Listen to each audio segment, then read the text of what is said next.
අදත් green home channel එකත් එක්ක එකතු වෙලා ඉන්න ඔයාලා සියලු දෙනා සුබ දවසක් කියලා පිළිගන්නවා. මේ වීඩියෝ එකේදී මම අද ඔයගොල්ලන්ට කියලා දෙන්න බලාපොරොත්තු වෙනවා අහක දාන පුහු පොල් ගෙඩි වලින් කොහොමද මෙන්න මේ වගේ ලස්සන මල් පෝච්චියක් අපි සකසා ගන්න කියන එක. මේ වගේ හදාගත්ත මල් පෝච්චියක ඔයාලට විවිධ වර්ගවල එළවලු වගා කරන්න පුළුවන්. ඉතින් මේක ඉතාමත් අලංකාරවත් මල් පෝච්චියක්. විශේෂයෙන්ම මේ වගේ සකසගත්ත මල් පෝච්චිවල උඩවැඩියා වර්ගයේ මල් පැල හිටෝලා ඉතා අධික මිලකට අලෙවි කරන්න පුළුවන්. විශේෂයෙන්ම මේ වගේ මල් පෝච්චියක හිටවපු උඩවැඩියා පැලයක් රුපියල් 1000ත් 1500ක් වගේ ඊට වඩා වැඩි මුදල් වලටත් අලෙවි කරන අවස්ථාවන් දැකලා තියෙනවා. ඉතින් ඕගොල්ලන්ටත් පුළුවන් මේ වගේම අලංකාරවත් මල් පෝච්චි කිහිපයක් ගෙදරදිම නිර්මාණය කරගන්න.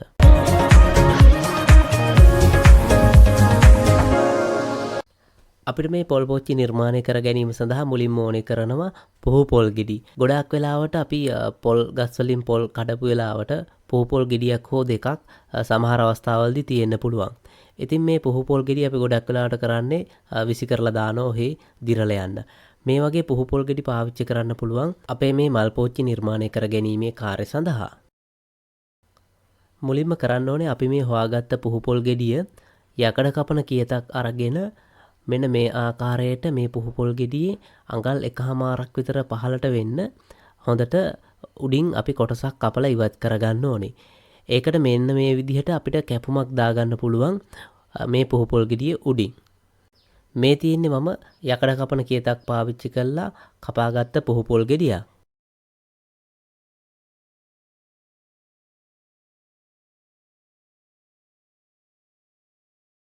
ඊට පස්සේ අපි මේ කපාගත්ත පුහු පොල් ගෙඩිය මේ කපාගත්ත කොටස ඉවත් කරන්න ඕනේ.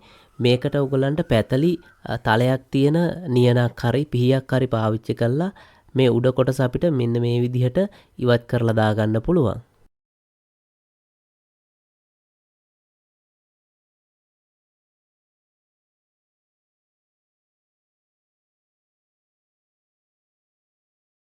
දැන් අපිට තියෙන්නේ පොඩ්ඩක් අමාරු වැඩක්. පිහියක් අරගෙන මෙන්න මේ විදිහට අපි උඩින් කපලා ඉවත් කරගත්ත තැනින් පොල් ගෙඩිය අපි පොල් එල්ල කොටස පිහිය මෙන්න මේ විදිහට ඇතුළට දාලා අපි කපලා ඉවත් කරගන්න ඕනේ. ඉතින් ඔයගොල්ලන්ට මේ දැති තල තියෙන පොඩි පිහියක් හොයාගන්න පුළුවන් නම් මේ වැඩේ පහසුවෙන්ම කරගැනීමේ හැකියාව තියෙනවා.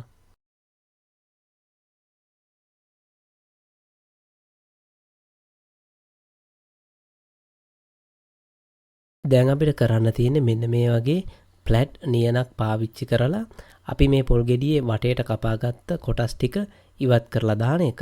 මේකේ තරම් අපහසු නෑ. ඕගොල්ලන්ට පහසුවෙන්ම මේ පොල් එලි කොටස් ටික ඉවත් කරලා මේ පොල් පෝච්චියට ප්‍රමාණවත් විදිහට උඩ පැත්තෙන් අපිට කටක් සකසා ගන්න හැකියාව තියෙනවා.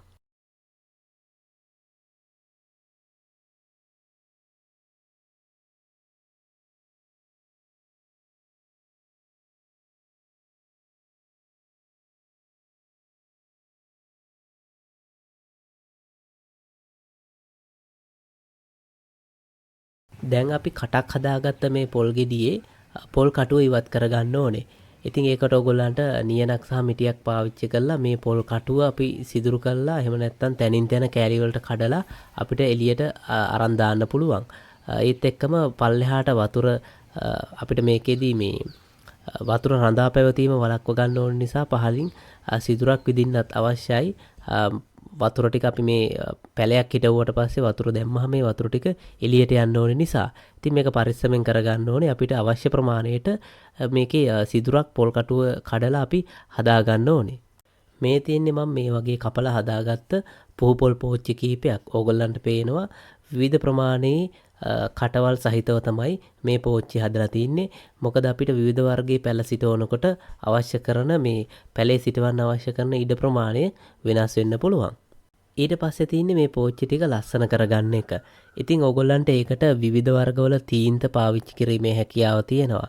ගෙදර ඕගොල්ලෝ බිත්ති පාට කරන්න රබර් පේන්ට් වගේ ගෙනල්ලා තියෙනවා නම් ඒවෙන් උනත් මේ පෝච්චි ආලේප කරගන්න පුළුවන්. ඔයාලා කැමති වර්ණයක් මෙතෙන්දි පාවිච්චි කරන්න පුළුවන්.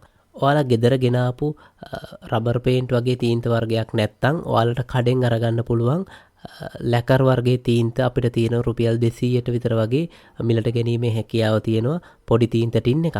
ඉතින් මේ වගේ තීන්ත ටින් එකකින් පොල් ගෙඩි 4ක් විතර වගේ අපිට ඊටාම හොඳින් වර්ණව ගන්න පුළුවන්. ඒත් එක්කම ඔයගොල්ලෝ මේ වර්ණ වලට අකමැති නම් ගොඩක් වෙලාවට අපිට මේ පොල් ගෙඩියේ පාට ඒ විදිහටම තියාගන්න අවශ්‍යයි නම් අපිට varnish වර්ගයේ තීන්ත එකක් අපිට ආලේප කරන්න පුළුවන්. එතකොට මේ පොල් ගෙඩියේ පාට මේ විදිහටම අපිට තියාගන්න පුළුවන් වර්ණය වෙනස් වෙන්නේ නැති වෙන්න. ඊට පස්සේ ඔයාලට ඔයාලගේ ගෙවත්තේ මේ පොල් පෝච්චි වල ඔයාලා කැමති වර්ගයේ පැල වර්ගයක් සිටවලා කැමති විදිහක අලංකාරවත් ආකාරයට ඉතින් තියලා තියන්න පුළුවන්.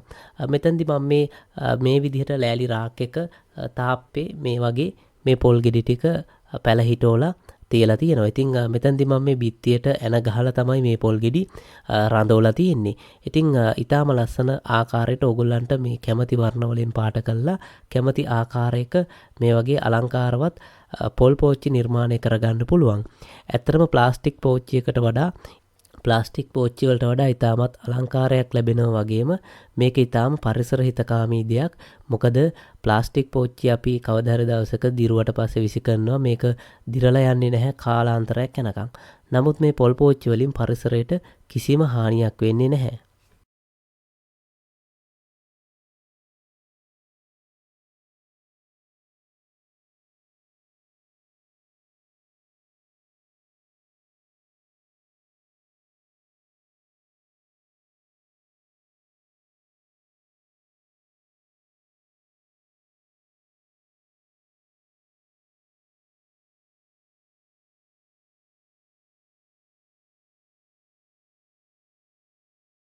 ඉතින් ඔයාලා ඉස්සරහටත් මේ වගේම වීඩියෝ නරඹන්න කැමති නම් අපිව subscribe කරලා තියාගන්න. ඒත් එක්කම පල්ලෙහා තියෙන bell icon එක click කරන්න. එතකොට අලුතෙන් වීඩියෝ එකක් දාපු ගමන් ඕගොල්ලන්ට දැනගන්න පුළුවන්. ඉතින් අපිට වැදගත් වෙන්නේ ඕගොල්ලන්ගේ අදහස් යෝජනා. ඉතින් ඒ නිසා comment තීරුවේ ඕගොල්ලන්ට මොනවා හරි අදහසක් තියෙනවා නම් ඒක ඇතුළත් කරන්න අමතක කරන්න එපා. ඒත් එක්කම අපේ වීඩියෝ එකට පුංචි like එකක් දාගෙන යන්න.